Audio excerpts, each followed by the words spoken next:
우리나라가 복음이 처음 들어오게 된 것은 130년 전인데 그때 선교사들이 우리나라에 직접 와서 복음을 전해줬습니다. 그 복음이 들어올 그 시기가 아주 묘한 시기였어요.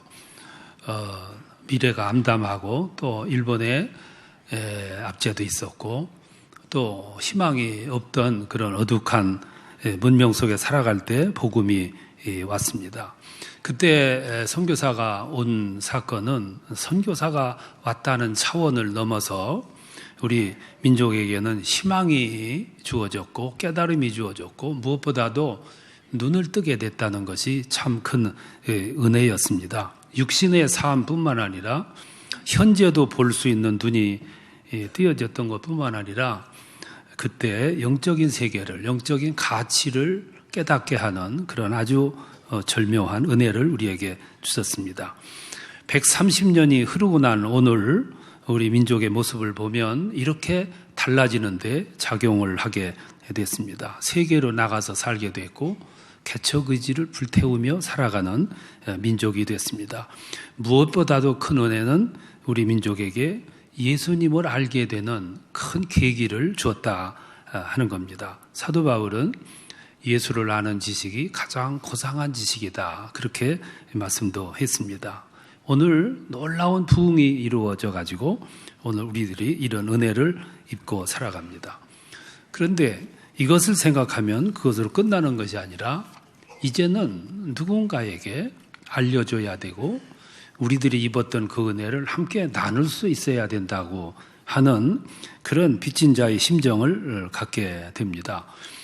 성경을 보면 이렇게 말씀을 전하고 복음을 전하는 방법이 여러 가지가 있지만 우리들이 이렇게 지나온 과거를 되돌아보면 몇 가지 뚜렷한 방법이 있음을 발견하게 돼요. 그 중에 하나가 직접 가서 복음을 전해주는 방법이 있습니다. 이게 아주 전통적인 방법이죠. 사도 바울은 1차, 2차, 3차, 4차 여행을 통해서 직접 가서 복음을 전해줬습니다. 130년 전에 우리나라에도 저 미국에서, 영국에서, 호주에서, 카나다에서 선교사들이 직접 이 땅에 와서 우리들에게 복음을 전해줬습니다. 한 가지 한 가지씩 깨닫게 해주었고 알려줬습니다. 그때 얼마나 우리나라는 편협했는지 몰라요. 쇄국 정치를 했고 애국 문물을 받아들이는 것을 거부했습니다. 그래서 본의 아니게 핍박을 많이 받았고 순교자도 많이 발생하게 됐습니다. 복음이 이렇게 전달되는 과정, 선교의 과정을 보면 다 그런 순환의 과정을 거치도록 되어 있어요. 특히 오늘도 해국권에 가면 복음을 전하는 선교사들이 온갖 위협을 다 당합니다. 테러도 당하고 협박도 당하고 언제 어떤 어려움이 당하는지 모를 만큼 그런 압박을 받아요. 오늘 중국 같은 나라도 문명을 추구하는 것 같지만 아주 교묘하게 선교를 방해하고 선교사들을 감시하고 그리고 조그마한 조건이 나타나면 추방해버리는 그런 어려움을 겪고 있습니다. 또 문화가 다르고 풍토가 다른 곳에 가면 풍토병이라는 게 있어요. 저 아프리카 같은 곳에는 그게 제일 무섭잖아요. 아프리카에 가가지고 선교하던 어느 선교사는 18번이나 말라리아 병을 앓았어요. 그리고 19번째 말라리아 병을 앓고 끝내 헤어짐은 하지 못하고 순교한 선교사도 있어요. 이게 선교의 어려움이에요. 또 교육이 참 열악하잖아요. 이거 자녀들을 교육시키는데 불교 나라, 해교 나라, 힌두교 나라에 가면 그 학교에 가가지고 그 종교의식을 같이 동참을 해야 돼요.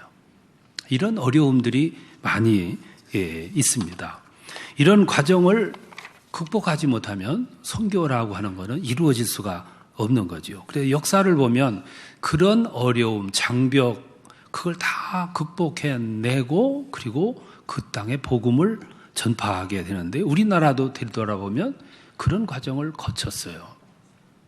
오늘 선교 방법 가운데 제일 전통적인 방법이 가서 전해주는 방법이 있어요. 지금 현재 통계를 보면 2만 7천 명의 선교사들이 나가서 전하고 있다고 그렇게 통계로 나와 있습니다.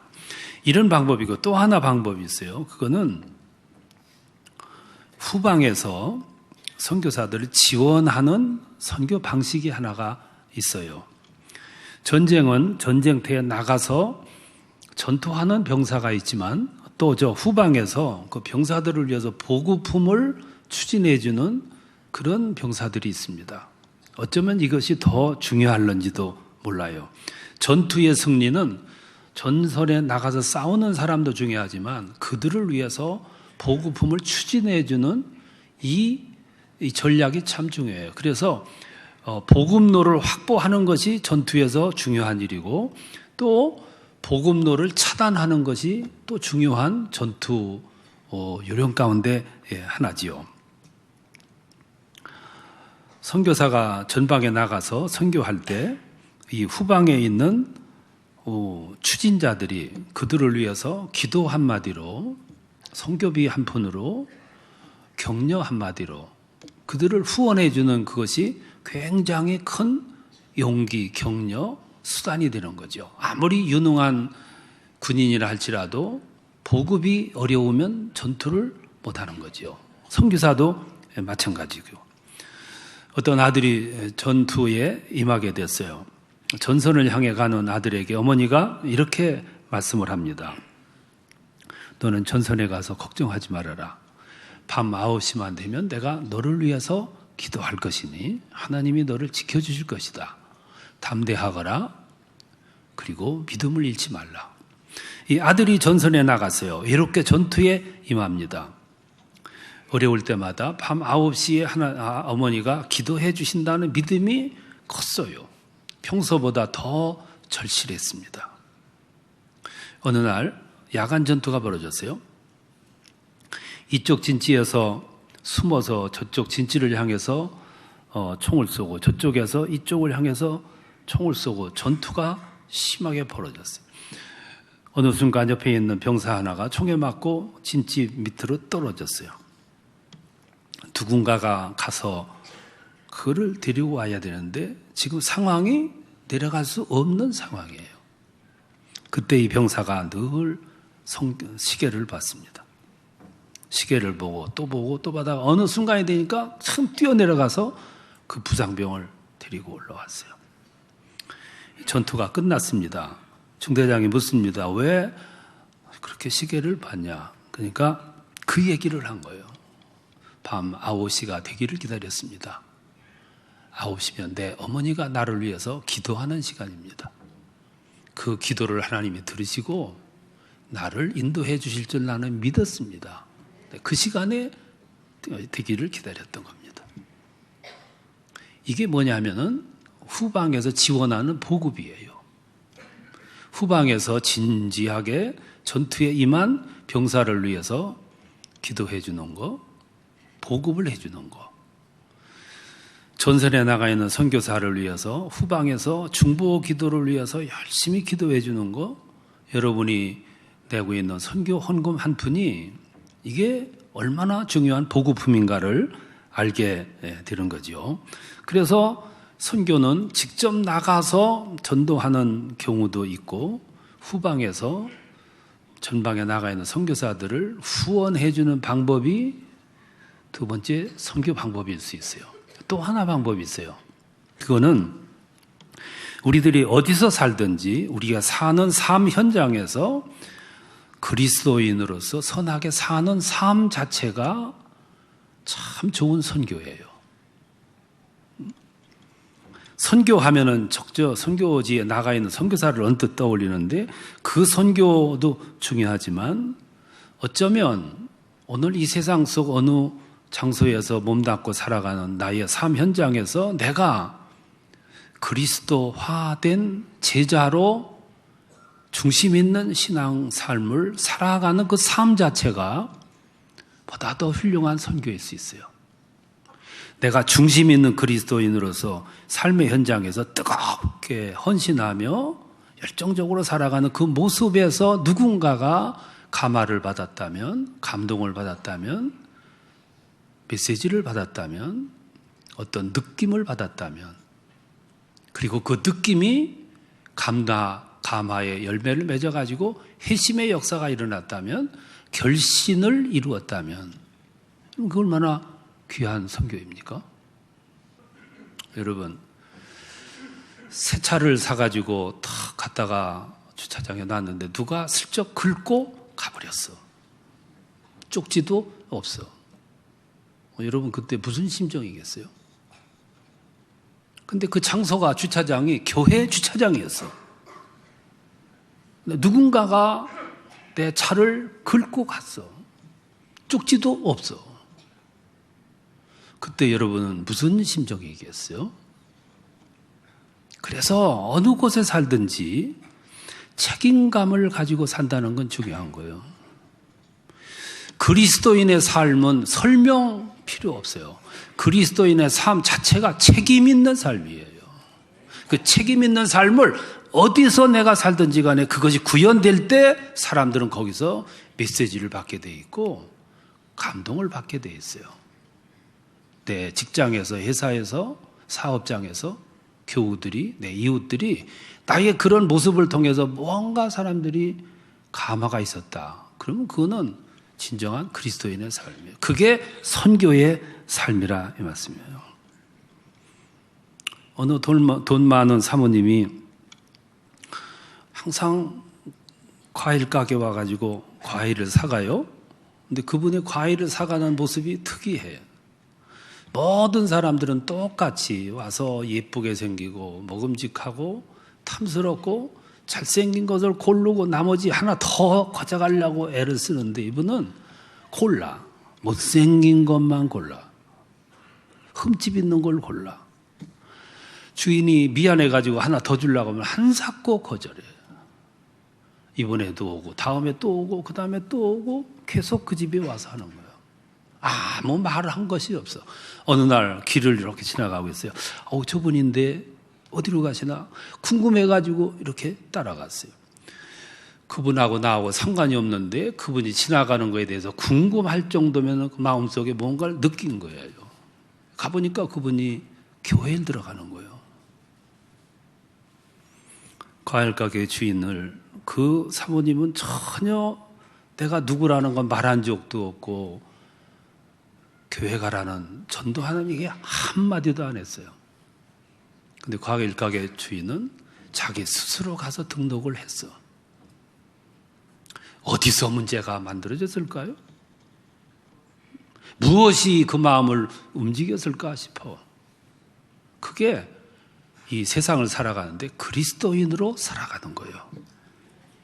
잔잔하게 소리 없이 살아갔는데 사람들에게 울림은 컸어요. 나는 아무 소리 없었는데 메아리는 컸어요. 사람들의 마음을 크게 울렸어요.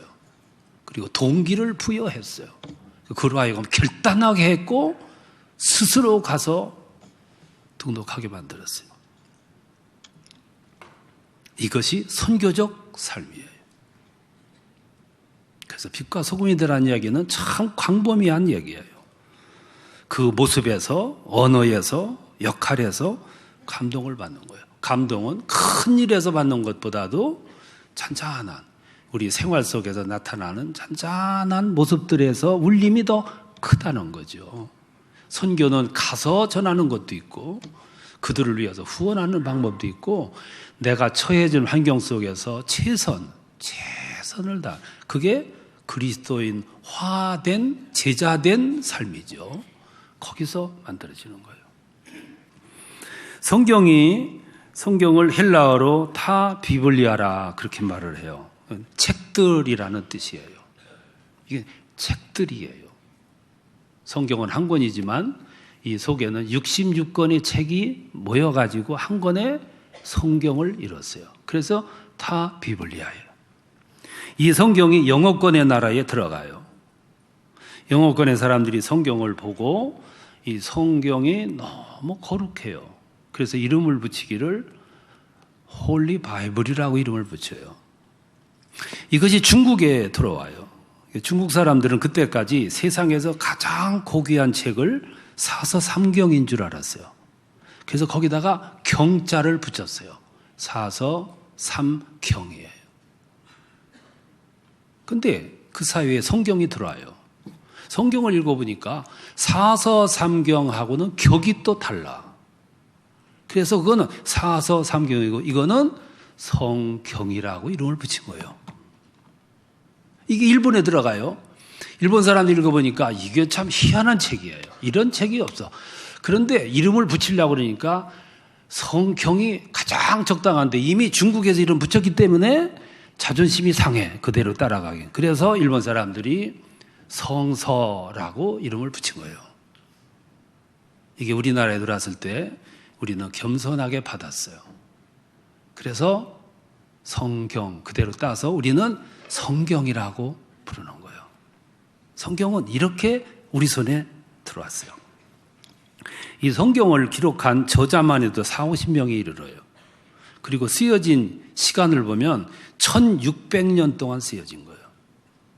구약 성경은 1500여 년 동안 쓰여졌고 신약 성경은 100여 년에 걸쳐서 쓰여졌어요. 그래서 1600년이 걸렸어요. 1832년 네덜란드의 퀴출라프라고 하는 선교사가 이 땅에 와가지고 성경을 전해주려니까 한사코 거부를 해요.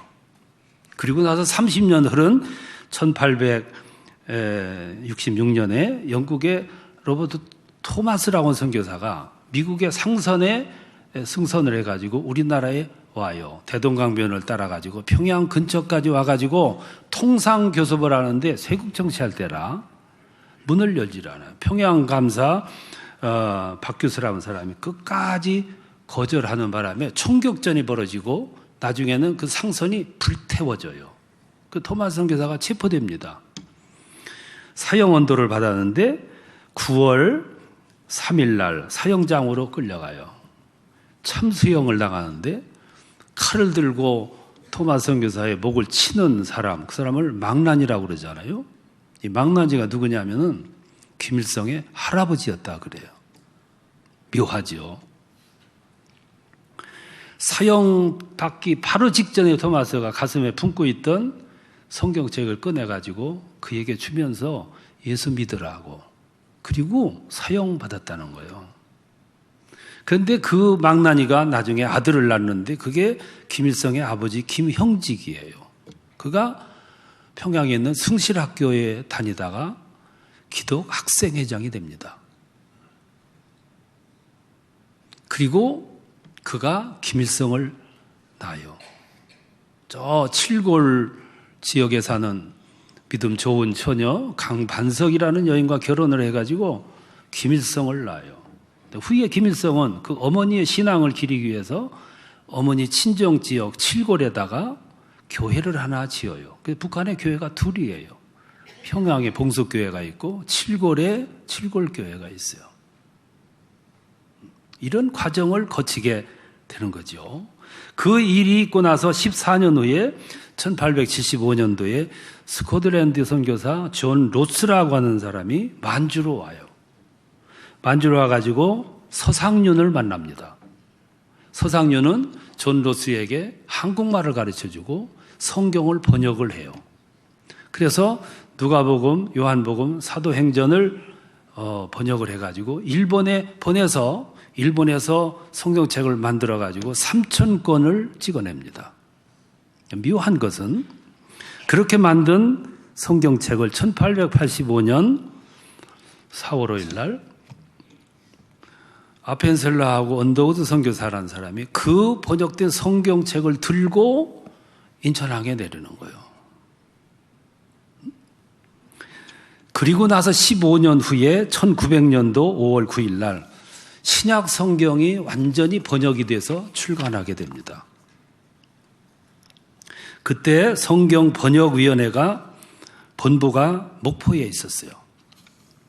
목포에 회의하기 위해서 아펜셀라 선교사가 어학 선생이었던 조한규를 대동을 하고 인천에서 배를 타고 목포를 가기 위해서 떠나요. 근데 안개가 너무 심해가지고 그만 침몰돼가지고 아펜셀라는 그때 물에 빠져가지고 시체도 못 건졌어요. 지금 외국인 묘지에 그 비석만 있지 시체가 없어요. 이 성경은 이런 과정을 거쳐서 우리 손에 들어왔어. 1910년 4월 2일 날 신약 성경이 완간이 되고 구약 성경이 완간이 돼가지고 그 성경을 합본을 해서 이 성경이 나왔는데 이것을 우리는 성경 전서라 이렇게 부르잖아요. 오늘 130년 만에 한국 성경 만드는 실력이 어느 정도냐면 한 해에 100만 권씩 찍어냅니다. 그리고 600만 권을 찍어가지고 해외에 무상으로 수출. 그래서 160만 권의 책을 1년에 찍어내는 실력을 갖춘 성서공회가 된 거예요. 세계적으로는 미국 다음이었는데 미국은 점점 성서공회가 쇠해가요. 지금 세계 최고예요. 지금. 그럼 이런 성경을 하나님이 왜 우리에게 주셨냐면은 그 주신 목적과 이유를 오늘 읽은 성경에서 말씀하신 거예요. 거기 보면 이렇게 말씀을 해요. 성경은 등이 너로 하여금 그리스도 예수 안에 있는 믿음으로 구원에 이르는 지혜가 있느니라. 모든 성경은 하나님의 감동으로 된 것으로 교훈과 책망과 바르게 함과 의로 교육하기 유익하니 사람으로 온전하게 하며 모든 선한 일을 행하기에 온전하게 하려 함이니라. 여기 보면 네 가지 이유가 있어요. 그 하나는 교훈적인 목적이에요. 이 세상의 모든 교훈의 기초가 성경이에요. 두 번째, 구원적인 목표가 있어요. 성경을 읽으면 사람들이 눈을 뜨게 돼요. 구원의 길을 발견하게 되고 누구든지 믿으면 구원을 받으리라. 이 말씀에 의해서 희심하게 돼 있어요. 구원의 길을 제시해요. 또 하나는 이 성경 속에는 심판, 경고가 들어있어요. 무서운 경고, 심판이 들어있어요. 그래서 성경 읽는 사람들이 희심하는 거예요. 1900년도 강화에 종순일이라고 하는 한학자가 있었어요. 지주였습니다. 부자였어요. 많은 사람들에게 빚을 놨어요. 그 지역에 사는 사람들이 그에게 빚지지 않은 사람이 없을 정도예요. 그가 어느 날 신앙을 갖게 됐고 어느 날 마태복음 18장을 읽게 됐어요. 거기에 1만 달란트 빚진 자가 임금으로부터 탕감을 받아요. 나오다가 100데나리온 빚진 자를 저 빚 갚으라고 옥에 가두는 사건이 나오잖아. 이 성경을 읽고 충격을 받아요. 그러면서 고백하기를 여기 1만 달란트 빚진 자가 탕감받은 사람이 곧 바로 나 자신이구나. 나는 그렇게 탕감받고서도 100데나리온 달란트는 억이라고 하면 여기 데나리온은 100만 원이에요. 이렇게 큰 걸 탕감받고서도 이 조그만 거를 탕감해 주지 못한 사람, 그게 바로 나로구나. 그래서 빚쟁이들 다 모아놓고 보는 앞에서 내가 몹쓸 죄인이라고, 내가 탕감받은 이 사람이 곧 나라고, 오늘부로 모두 탕감한다고. 빚 문서를 모두 불태워 탕감해 줬다는 얘기예요. 이게 성경은 우리들에게 뭘 보여주냐면 심판, 경고, 무서운 책망이 들어있는 거지. 그러니까 사람을 찌르는 거예요. 또 하나는 영적인 목적이 들어있어요.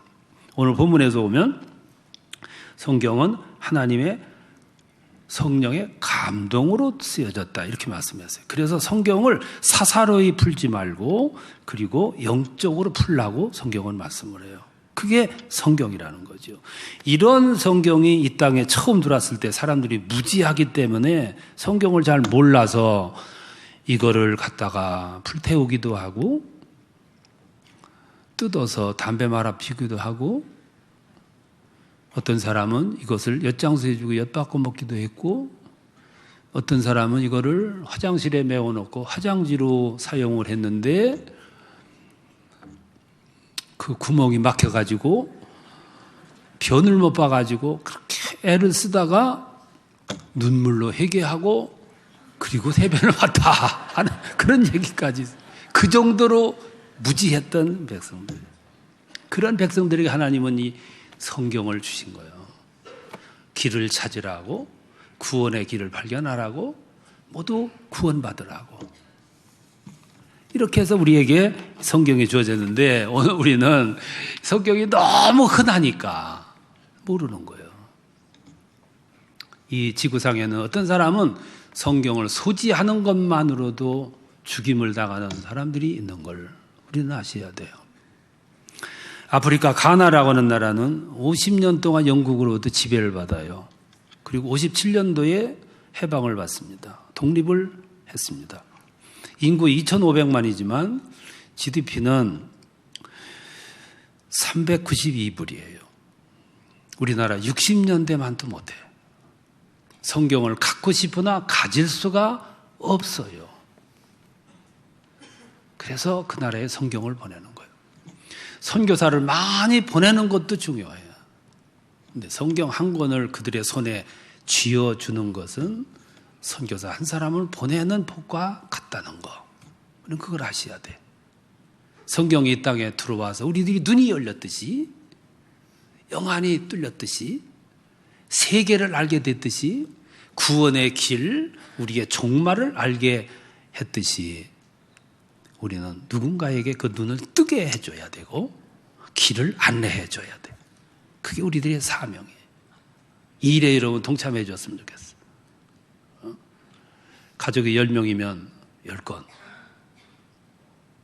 기꺼이 누군가에게 기회를 마련해 주고 계기를 마련해서 구원시키겠다.